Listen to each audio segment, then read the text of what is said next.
वरदाय सुरप्रियाय लंबोदराय सकलाय जगद्विताय नागाननाय श्रुतियग्रविभूषिताय गौरीसुताय गणनाथ नमो नमस्ते। श्री गणपते नमो नमः। हनुमान जी महाराज की जय। मनोजवं मारुततुल्य वेगं जितेन्द्रियं बुद्धिमतां वरिष्ठं वातात्मजं वानरयुक्तमुख्यं श्रीरामदूतं शरणं प्रपद्ये। श्री हनुमान जी महाराज की जय। श्री रामचंद्र भगवान की जय। श्री गायत्री मात की जय। श्री सोमनाथ महादेव की जय। श्री कृष्ण कन्हैयालाल की जय। बालकृष्ण लाल की जय। ओम श्री डोंगरे जी महाराज की जय। श्री सुखदेव जी महाराज की जय। श्री भारत माता की जय। वंदे वेद मातरम। श्री भागवत भगवान जी महाराज की जय।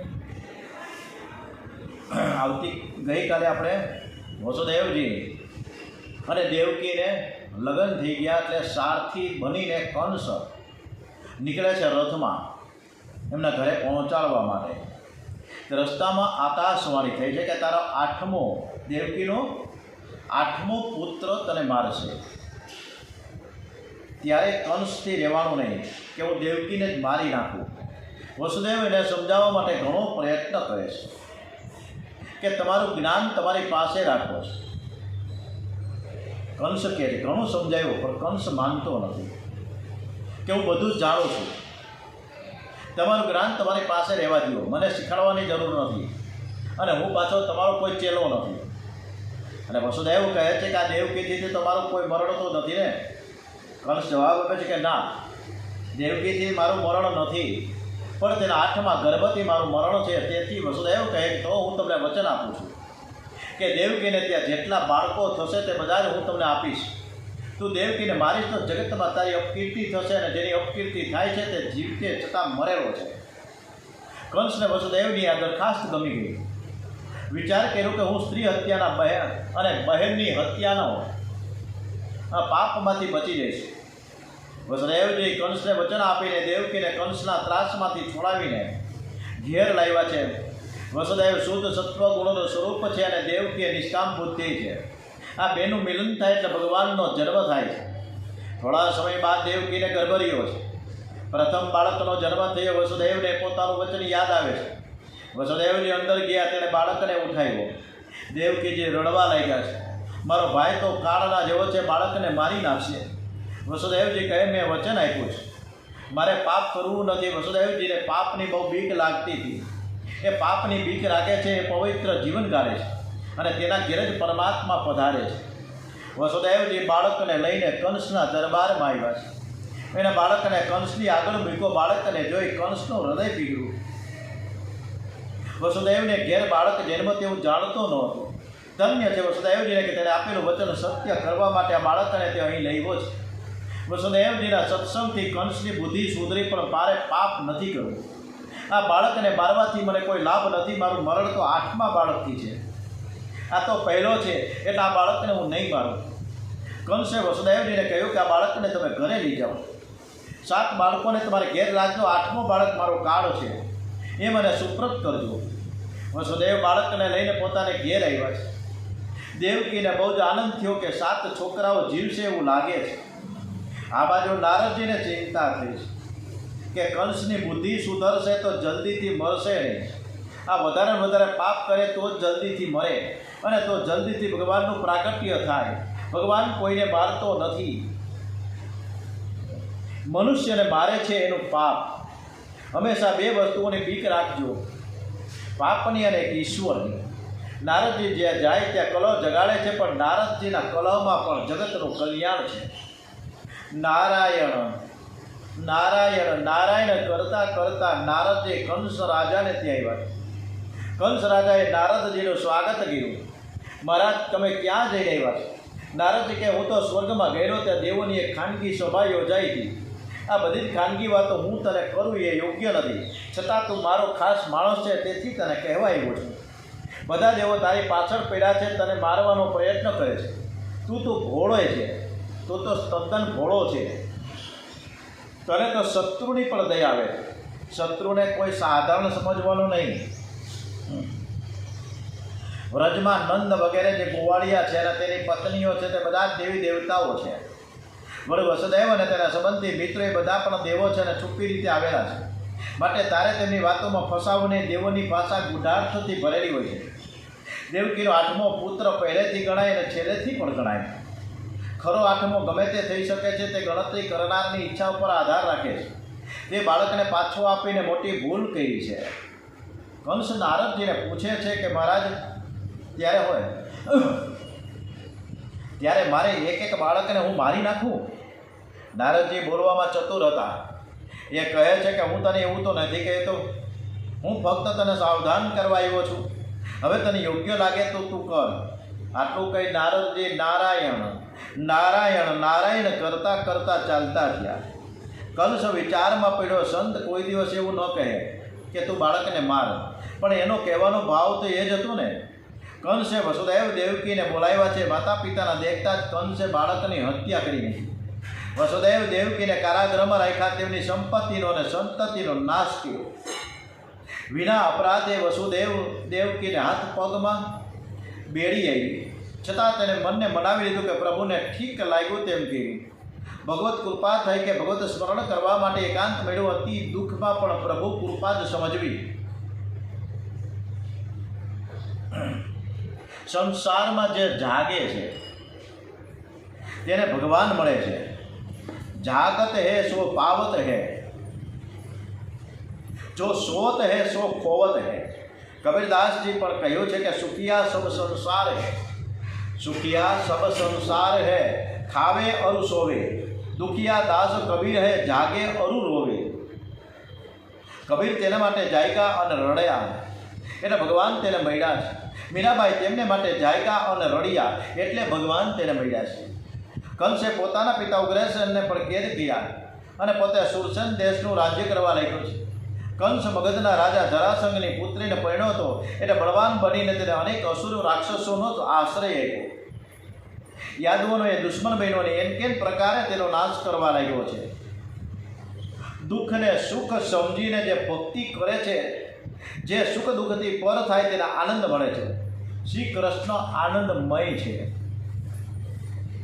કંસે દેવકી અને વસુદેવના 6 બાળકોની હત્યા કરી નાખી. દેવકીને 7મો ગર્ભ રહ્યો છે. જે ગર્ભથી બલરામજીના યોગમાયા આવ્યા છે. યોગમાયા દેવકીના 7મા ગર્ભને રોહિણીજીના ઉદરમાં સ્થપાવ્યું છે. રોહિણી સુગર્ભા થયા. દાઉદજી મહારાજ પ્રગટ થયા છે. પરમાત્મા બલરામને કહે છે કે મોટાભાઈ તમે આગળ જાઓ ને પછી હું આવીશ. બોલીએ શ્રી બલરામજી મહારાજ કી જય. બલરામ શબ્દ બ્રહ્મનું સ્વરૂપ છે. યોગ માયાને પરમાત્માએ આજ્ઞા કરી મારા 2 કામ તું કર. દેવકીના પેટમાં જે 7મો ગર્ભ રહ્યો છે તેને ઉઠાવીને નંદ બાબાના ગોકુળની રોહિણીને ત્યાં તું પધરાવો. અને બીજું કામ એક કર કે તું યશોદાને ત્યાં કન્યા રૂપે જન્મ લે અને કારાગૃહમાં હું પ્રગટ થઈશ. મારા પિતા વસુદેવ મને લઈને ગોકુળમાં આવશે અને તને લઈને પાછા મથુરા જશે. કંસ તને મારવા પ્રયત્ન કરશે પણ તું તેના હાથમાંથી છટકી જશે.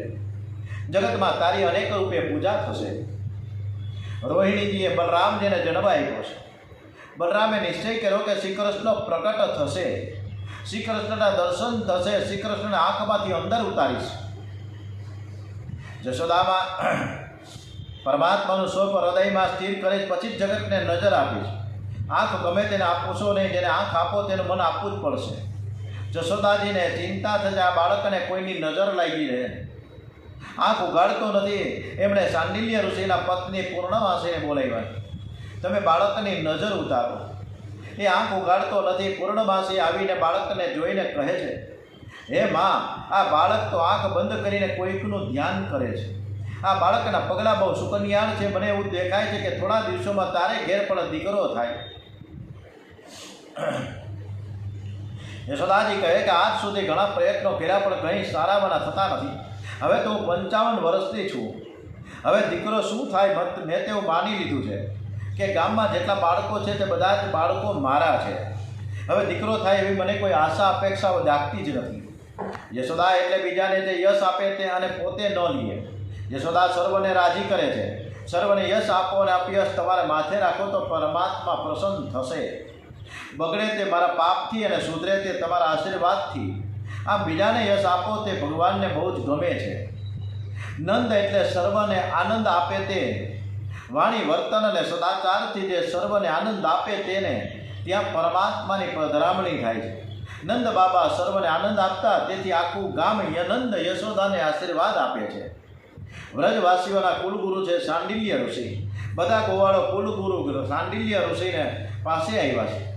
મહારાજ, તમે કંઈક કરો ને કે જેથી નંદજીને ત્યાં દીકરો થાય. શાંડિલ્ય ઋષિ કહે, છેલ્લા 12 વર્ષથી હું રોજ સંતાન ગોપાલ મંત્રનો જપ કરું છું અને તેનું પુણ્ય નંદ બાબાને આપું છું. નંદ બાબાના જન્માક્ષરમાં પુત્રનો યોગ છે, પણ મંગળ બહુ નડે છે. વ્રજવાસીઓ કહે છે કે મહારાજ, અમને પણ કંઈક આજ્ઞા આપો તો અમે પણ કંઈક કરીએ. શાંડિલ્ય ઋષિ કહે, આખું ગોકુળ ગામ નિર્જળા એકાદશીનું વ્રત કરે અને એનું પુણ્ય નંદ બાબાને આપે તો જલ્દીથી બાળક થાય એવો યોગ છે. શાંડિલ્ય ઋષિના કહેવાથી બધા જ નિર્જળા એકાદશીનું વ્રત કરે છે. દેવકીને 8મો ગર્ભ રહ્યો અને એ જ સમયે યશોદાજી પણ સગર્ભા થયા છે. દેવકીજીના મુખ ઉપર તેજ દેખાય છે. કંસ રાજાને ખાતરી થઈ મારો કાળ તેના પેટમાં આવ્યો હોય એવું લાગે છે. આમ વિચારીને તે દેવકીના બાળકના જન્મની વાટ જોવા લાગ્યો. કંસ રાજાએ સેવકોને ચેતવી દીધા, હવે મારો કાળ આવવાનો છે, તમે બધા સાવધાન રહેજો, શેઠ પણ ગફલતમાં રહેશો નહીં, નહીંતર તમારું મોત આવી જશે. કંસના જીવને ચેન પડતું નથી. જેમ જેમ દિવસો જતા જાય તેમ તેમ તેના મનમાં ઉચાટ વધતો જાય છે. ઉઠતા બેસતા ખાતા પીતા અજંપો ચાલુ છે. બરાબર શાંતિપૂર્વક ખવાતું નથી, બરાબર ઊંઘાતું નથી. મન બેચેન અને બેબાકડું બની રહ્યું છે. દેવકીને મારી નાખવાનું પડે વિચાર કરવા લાગ્યો, પણ આ વિચાર તે પડતો મૂક્યો. કંસનું ચિંતન વધ્યું. આખું જગત વિષ્ણુમય દેખાવા લાગ્યું. દેવોએ પણ જાણી લીધું કે દેવકીના ગર્ભમાં પરમાત્માનો અંશ છે અને તે અવતાર લેશે. આથી સર્વદેવો એકઠા થઈને ભગવાન વિષ્ણુની સ્તુતિ કરવા લાગ્યા. અને આ સ્તુતિને ગર્ભ સ્તુતિ કહેવામાં આવે છે. સત્યવ્રતમ સત્યપરમ ત્રિસત્યમ સત્યસ્ય યોનિનીતમ ચ સત્યે જત્યસ્ય સત્યવૃદ્ધ સત્યનેત્રમ સત્યાત્મકમ ત્વામ શરણમ પ્રયત્ના. હે પરમાત્મા, તમે સત્ય સ્વરૂપ છો. તમને મેળવવાનું શ્રેષ્ઠ સાધન જ સત્ય છે. ત્રણેય કાળમાં તમે સત્ય સ્વરૂપે બિરાજમાન છો. સત્ય પ્રગટ થવાના કારણરૂપ છો. સર્વનાશ થવા છતાંય તમારું સત્ય સ્વરૂપ બાકી રહે છે. તમે સત્ય સ્વરૂપે સર્વત્ર દેખાતા હોવાથી અમે તેમને પ્રણામ કરીએ છીએ. અમારું શ્રેય કરો, અમારું તમે રક્ષણ કરો. આ પ્રમાણે ગર્ભસ્તુતિ દેવતાઓ કહે છે. દેવતાઓએ આવીને દેવકીજીને આશ્વાસન આપ્યું છે, હે માતાઓએ તમે ચિંતા કરશો નહીં. પરમાત્મા અમારું કલ્યાણ કરવા માટે આ આપના ઉદરમાં પ્રગટ થયા છે. આપનો પુત્ર યાદવોનો રક્ષક થશે, ધન્ય છે આપને. આમ કહીને દેવો પોતપોતાના સ્વધામે પહોંચ્યા છે. દેવકીજીને 9 માસ પરિપૂર્ણ થયા છે. મન બુદ્ધિ પંચ પ્રાણો વગેરેની શુદ્ધિ થઈ છે. શ્રી કૃષ્ણના પરમ પાવનકારી પ્રાગટ્યનો સમય પાકી ગયો છે. ચંદ્ર રોહિણી નક્ષત્રમાં આવ્યો છે. બધી દિશાઓ પ્રસન્ન જળાય છે. નદીઓના જળ સ્વચ્છ થઈ રહ્યા છે. જળાશયોમાં ખીલેલા કમળો શોભતા ડોલતા રહ્યા છે. મંદ મંદ વહેતો સુગંધિત વાયુ સુખકાર સ્પર્શ આપી રહ્યો છે. વનરાયોમાં પક્ષીઓને ભમરાઓ કિલોલ કરી રહ્યા છે. પ્રકૃતિ પ્રેમ પૂર્ણ દેખાય છે. મહાત્મા પુરુષોના મન પ્રસન્ન થયા છે. મેઘો બહુ રાજી થયો છે. હું લાલાનો ખાસ મિત્ર છું. મારો અને લાલાનો રંગ એક સરખો છે. અગ્નિહોત્રી બ્રાહ્મણોના કુંડમાંથી અગ્નિદેવ કૂદીને બહાર આવ્યા છે. રામા અવતારમાં સેવા થઈ નથી. શ્રી કૃષ્ણ તો અગ્નિ પી જવાના છે અને તેથી અગ્નિને બહુ જ આનંદ થયો છે. ધરતી માતા પણ પ્રસન્ન ચિત્તે જણાય છે. વૈકુંઠમાંથી પરમાત્મા આજે પૃથ્વી ઉપર પધારવાના છે. આજે પ્રભુ ડોંગરેજી મહારાજે બહુ સરસ રીતે લખ્યું છે કે આજે પ્રભુ શ્રી લક્ષ્મી દેવીને છોડીને ભૂદેવીને મળવા આવવાના છે. લક્ષ્મી દેવીને છોડીને ભૂદેવીને એટલે કે ધરતી માતાને મળવા માટે આવે છે. રાત્રિના સમયે કમળો ખીલતા નથી, પણ આજે કમળ માલિક પરમાત્મા પ્રગટ થવાના છે. તેથી રાત્રિના સમયે પણ કમળો ખીલા છે. સજ્જનોના મન અતિ પ્રસન્ન છે. મધ્ય રાત્રિના સમયે જેમ પૂર્ણ ચંદ્ર આકાશમાં પ્રકાશી રહ્યો હોય એમ કારાગ્રહના બંધનમાં રહેલા દેવકીજીનું તેજ પ્રકાશિત રહ્યું હતું. આખું જગત ગાઢ નિંદ્રામાં છે અને એ જ સમયે જગતમાં બે જીવ જાગતા છે. વસુદેવ અને દેવકી સુતેલાને સંસાર મળે છે, જાગતાને પરમાત્મા મળે છે. જે કામને આધીન છે, કામનો માર ખાય છે તે સુતેલો છે, પણ જેણે કામ ઉપર વિજય મેળવ્યો છે તે જાગ્યો છે. શ્રી કૃષ્ણ દર્શન માટે વસુદેવ દેવકીના પ્રાણ તલસે છે. વગર અપરાધે હાથ પગમાં બેડી આવી છતાં મન શાંત રાખીને બંને ભક્તિ કરે છે. હે નાથ, હવે અમારા ઉપર તમે કૃપા કરો, અમને દર્શન આપો. વૈષ્ણવો દર્શન માટે અતિ આતુર બને છે ને ત્યારે જ પરમાત્માનો અવતાર થાય છે. મધ્યરાત્રિનો સમય થયો છે. પરમ પવિત્ર શ્રાવણ માસની કૃષ્ણ પક્ષની અષ્ટમીએ રોહિણી નક્ષત્રમાં દેવકીજીની સન્મુખ ચતુર્ભુજ સ્વરૂપે શ્રી રામનું શ્રી કૃષ્ણનું પ્રાગટ્ય થયું છે. ગંધર્વ, સિદ્ધો, ચારણો અને કિન્નરો સ્તુતિ કરવા લાગ્યા. દેવો પુષ્પ વૃષ્ટિ કરવા લાગ્યા છે. આજુબાજુ પ્રકાશ પડ્યો અને એ પ્રકાશમાં શંખ, ચક્ર, ગદા, પદ્મધારી ચતુર્ભુજ નારાયણના દર્શન થયા છે. એમના નેત્ર કમળ સમાન છે, અંગ મેઘના જેવું શ્યામ છે, 4 બાહુઓ છે, શરીર ઉપર શ્રી વત્સનું ચિહ્ન છે, કંઠમાં કૌસ્તુભ મળી લટકે છે, અંગ ઉપર પીળા વેરશ્મી વસ્ત્રો ધારણ કર્યા છે. એમના શરીરની ક્રાંતિ મેઘ જેવી સુંદર છે. મુગટ, કુંડળ, કંદરો, બાજુબંધ અને કળાશ વગેરેથી શોભી રહ્યા છે. વસુદેવ દેવકીને ચતુર્ભુજ નારાયણના પ્રત્યક્ષ દર્શન થતા અતિશય આનંદ થયો. પરમાત્માના પ્રભાવને જાણનારા વસુદેવે 2 હાથ જોડીને પ્રણામ કર્યા અને સ્તુતિ કરી છે. હે પરમાત્મા, હે પ્રભુ, હે ઈશ્વર, મેં આપને જાણ્યા છે. આપ સાક્ષાત ભગવાન છો. આપ ત્રણેય લોકોનું પાલન કરનારા પોતાની ઈચ્છાથી જ સત્વગુણી રૂપી વિષ્ણુ રૂપ ધરો છો. લોકોનું સર્જન કરવા રજોગુણથી આપ બ્રહ્માંડનું સ્વરૂપ છો અને સંહાર વૃત્તિ માટે તમોગુણથી યુક્ત રુદ્ર સ્વરૂપે આપ પ્રગટ થાવ છો. આ જગતનું રક્ષણ કરવાની ઈચ્છાથી આપ ઘેર પધાર્યા છો, પણ દુષ્ટ કંસ હમણાં શસ્ત્ર સાથે આવી પહોંચશે. દેવકીજી પર સ્તુતિ કરે છે. હે આદિદેવ, મૃત્યુરૂપી ભયથી થયેલા મનુષ્ય આપના ચરણ કમળોમાં આવી શાંતિ પામે છે. કંસના ભયથી ત્રાસ પામેલા મારું તમે રક્ષણ કરો. આપનું અલૌકિક ચતુર્ભુજ સ્વરૂપ સમેટી લ્યો. પ્રભુ કહે કે હે સતી, સ્વયંભવ મન્વંતરના સમયમાં તમે પૃષ્ટિ નામે અને વસુદેવ સુતપા નામે પ્રજાપતિ હતા. બ્રહ્માની આજ્ઞાથી પ્રજા ઉત્પન્ન કરવા તમે તીવ્ર તપ કર્યું હતું અને એ સમયે તમે મારું આ સ્વરૂપે ચિંતન કર્યું હતું. ત્યારે હું તમારે ત્યાં પુત્ર રૂપે ઉતર્યો હતો. બીજા જન્મમાં તમે અદિતિ અને કશ્યપ હતા, ત્યાં હું વામન રૂપે ઉતર્યો હતો. તમને તમારા પૂર્વ જન્મનું સ્મરણ થાય એ હેતુથી મેં આ સ્વરૂપમાં દર્શન આપ્યા છે. તમે મનુષ્ય છો એટલે મારામાં પુત્ર ભાવ અને સાથે સાથે બ્રહ્મ ભાવને રાખીને તમે વારંવાર મારું ચિંતન કરીને પરમ ગતિને પામશો. પ્રભુએ પોતાના સ્વરૂપનું ભાન કરાવ્યું અને કહ્યું, આ સ્વરૂપને આંખમાંથી અંદર ઉતારો. તમે 11 વર્ષ સુધી મારું બરાબર ધ્યાન કરો, ત્યાર પછી હું તમારી પાસે આવીશ. અત્યારે મને ગોકુળમાં મૂકી આવો અને ત્યાં યશોદાજીને ત્યાં હમણાં જ જન્મેલી મારી માયા છે એને અહીં લઈ આવો. મારે ગોકુળમાં લીલા કરવી છે. આમ કહીને પરમાત્માની માયા શક્તિ કામ કરવા માંડી. 2 હાથવાળા બાળકનું સ્વરૂપ લઈ લીધું છે. પછી પરમાત્માની માયા શક્તિ કામ કરવા માંડી. દેવકી માએ લાલાને ગોદમાં લીધો. માતા દેવકી લાલાને હૃદયનો પ્રેમ રસ અર્પણ કરી રહ્યા છે. વસુદેવ બાલકૃષ્ણ લાઈને ગોકુળ જવા તૈયાર થયા. વસુદેવે ટોપલામાં ગાદી રાખી અને એ ગાદીમાં બાલકૃષ્ણ લાલને પધરાવ્યા છે. પણ જવું કેમ? કારાગૃહના દરવાજા બંધ છે, હાથ પગમાં બેડીઓ છે. પરંતુ દેવકીજીના કહેવાથી વસુદેવે જેવા બાલકૃષ્ણ લાલને માથે પધરાવ્યા કે હાથ પગની બેડીઓ તૂટી ગઈ. કારાગૃહના દરવાજા પણ ખુલ્લા થઈ ગયા. પરમાત્માને ઘરમાં, પરમાત્માને સિંહાસનમાં પધરાવો તે સારું છે, પણ લાલાને માથે પધરાવો. બહાર દર્શન કર્યા પછી તે સ્વરૂપના તમે અંદર દર્શન કરાવો. જે વસુદેવજીની જેમ શ્રી કૃષ્ણને મસ્તક પર રાખે છે, જે શ્રી કૃષ્ણને બુદ્ધિમાં પધરાવે છે, એના ભવના બંધન તૂટી જાય છે અને મોક્ષના દ્વાર ખુલ્લા થાય છે. વસુદેવજી કારાગૃહમાંથી બહાર આવ્યા છે. મધ્યરાત્રિનો સમય છે. યોગ માયાનું એવું આવરણ થયેલું છે કે બધાને ગાઢ નિંદ્રા લાગી ગઈ છે. કંસના બધા જ સેવકો સૂતા છે. ધીમે ધીમે વરસાદ શરૂ થયો. બલરામજીને ખબર પડતા તે શેષ નાગનું રૂપ ધારણ કરીને દોડતા આવ્યા. ફળાઓનું છત્ર ધારણ થયું છે. યમુનાજીને અતિશય આનંદ થયો. હજુ તો યશોદાજી કોઈ ગોપીને દર્શન નથી થયા. પ્રથમ દર્શન યમુનાજીને થયા છે. યમુનાજીના દર્શનથી તૃપ્તિ થતી નથી. મારે પ્રાણનાથનો ચરણ સ્પર્શ કરવો છે. અને તેથી યમુનાજીના જળ વધવા લાગ્યા. વસુદેવજીના ગળા સુધી જળ આવ્યા અને તેથી વસુદેવજી ગભરાયા. બાલકૃષ્ણલાલને ખ્યાલ આવ્યો કે યમુનાજી મળવા માંગે છે. લાલાએ ટોપલામાંથી ચરણ બહાર કાઢ્યા છે. યમુનાજીએ પ્રત્યક્ષ ચરણ સ્પર્શ કરી કમળની ભેટ અર્પણ કરી. બોલીએ શ્રી બાલકૃષ્ણલાલ કી જય.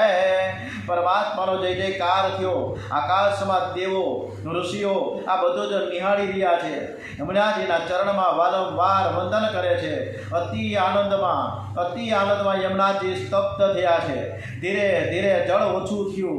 વસુદેવ યમુના પાર કરીને ગોકુળમાં આવ્યા છે. યોગમાયાના આવરણથી ગોકુળમાં સર્વ ગાઢ નિંદ્રામાં છે. યોગમાયાએ યશોદાજીને પણ નિંદ્રાધીન કર્યા છે. એમનો પ્રસવનો સમય થઈ ગયો પણ પ્રસવ થયો છે પણ પુત્ર છે કે પુત્રી એનું એને સ્મરણ થતું નથી.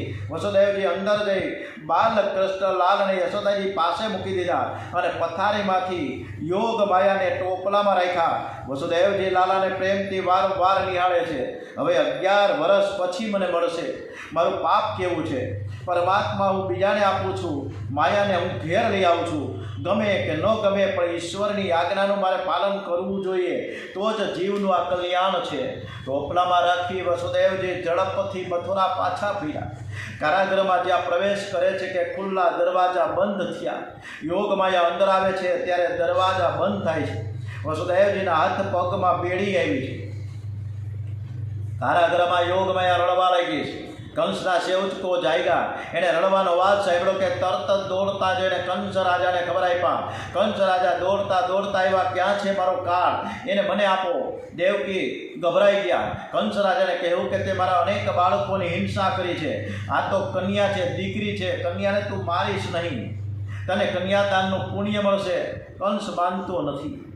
એણે યોગમાયાના 2 પગને પકડીને પથ્થર ઉપર પછાડવા ગયો અને યોગમાયા એના હાથમાંથી છટકી ગયા. માયા કોઈના હાથમાં આવતી નથી.